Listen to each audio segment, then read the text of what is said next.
ప్రభు వలన ప్రేమింపబడిన సహోదరులారా, ఆత్మ మిమ్మును పరిశుద్ధపరచుట వలనను మీరు సత్యాన్ని మాత్రమే నమ్ముట వలనను మీరు రక్షణ పొందుటకు దేవుడు ఆది నుండి మిమ్మును ఏర్పాటు చేసుకున్నాడు. దేవునికి స్తోత్రం కలుగును గాక. గనక మనం శుద్ధులము కావాలంటే మనలోని ఎన్ని భాగాలు శుద్ధి కావాలి చెప్పండి? 3 భాగాలు. శరీరము శుద్ధి కావాలి, ఆత్మ శుద్ధి కావాలి, ప్రాణము శుద్ధి కావాలి. ఓకే, ఈ 3 భాగాలు శుద్ధి కావడానికి ఎన్ని రకాల డిటర్జెంట్ కావాలి మనకి? 3 రకాలు. నీలోని 3 భాగాలు శుద్ధి కావడానికి 3 రకాల డిటర్జెంట్.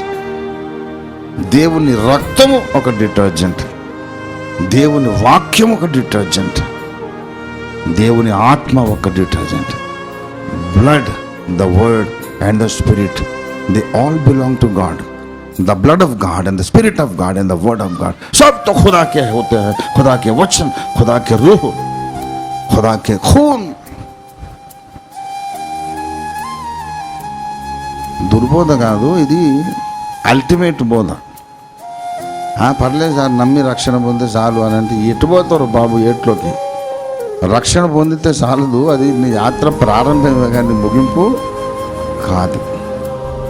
నువ్వు గమ్యము చేరాలంటే ఈ దారి నడవాల్సిందే.